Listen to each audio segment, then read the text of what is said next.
Keane with us right now. General, when listening to President Zelenskyy, it was clear that he was hoping that was not the case, but he does wonder. What did you make of his answer? Yeah, well, certainly he truly appreciates all the support that he's received from the Biden administration, and he wants to believe that the Biden administration is certainly sharing his strategic goal, which is to crush the Russian army and drive them out of Ukraine.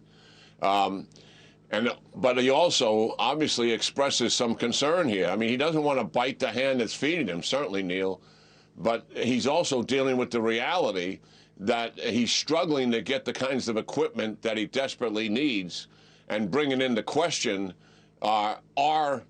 is the President of the United States and the United States on a different page than where he is, and they're pushing for a deal more than a win. I think that is at the heart of this discussion.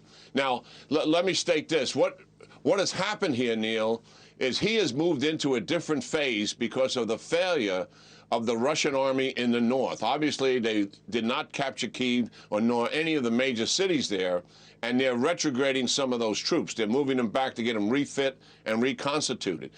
And Zelenskyy and his generals realize this is a huge opportunity for them to go on the offensive, and they've been doing some limited counterattacks and have been very successful at taking territory back.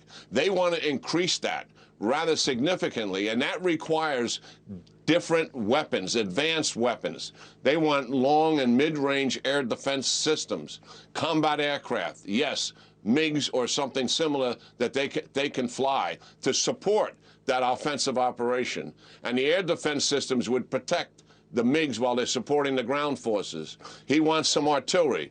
He also wants tanks and some other armored vehicles, and there's indications that some of that is coming, and also some counter-battery radar to deal with Russian artillery, which is very significant in their scale of it. So that is a different request. He still wants the javelins and the stingers and all the other things that have been flowing in.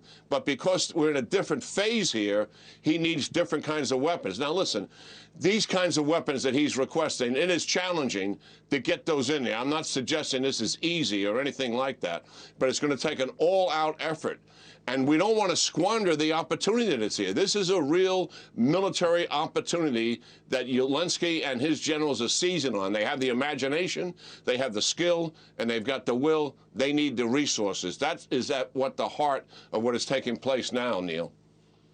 General, what did you make of his, not answering Brett's question as to whether he was behind or ordered the attack on this Russian oil depot just over the Ukrainian border, saying he couldn't share, military directions he gives his generals. But he did point out in the same answer that this was more than just an oil depot, that Russian munitions were being stored there. So it would conceivably be a military target for the Ukrainians. What did you think of that?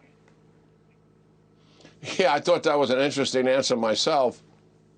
Particularly when he brought out the fact that it was a genuine military target, and not an industrial target, and certainly he's implying that he did strike it, but he's not going to share any of that information because likely that was a classified operation, and he doesn't want to go into it and then have to answer questions about what else is coming as a result of it.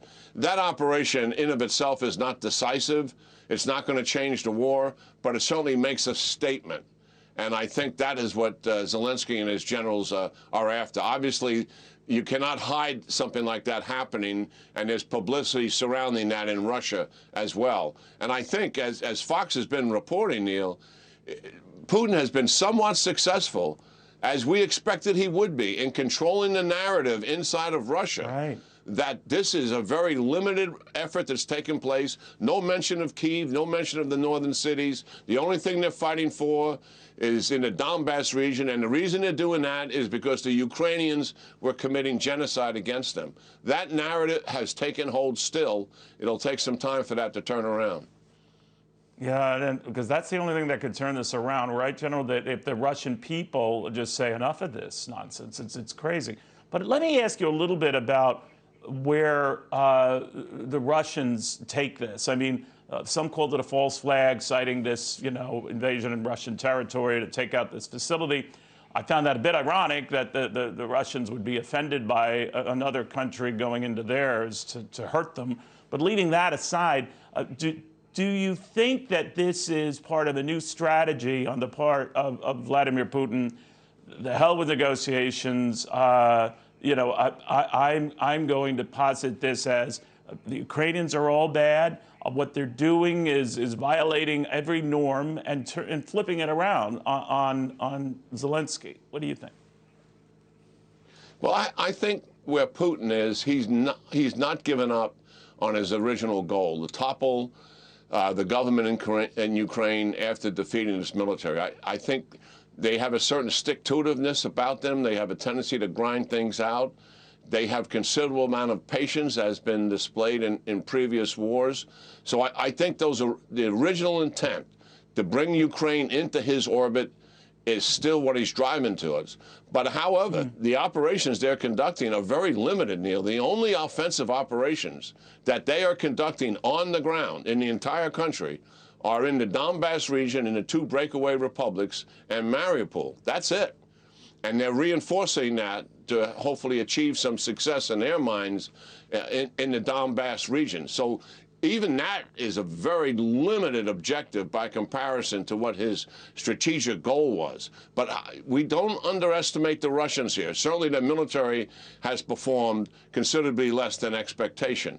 But in Putin's mind and his determination and resilience not to accept failure, I think is at play here. He may offer Zelenskyy, after the Mariupol falls, which it will, a ceasefire. Right. Why is that? Because it's in Russia's interest. That would stop cold all of Zelenskyy's offensive operations that he's conducting against the Russians. And it would enable Russia to rebuild his forces. But also Zelenskyy's got to bring into play, as he said with Bret Baier, the suffering of his people. Is a ceasefire in the interest of his people?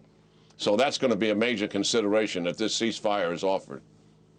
Yeah, and I get the impression from Zelenskyy that he isn't going to kowtow to any of those demands, even those that might be coming from the White House.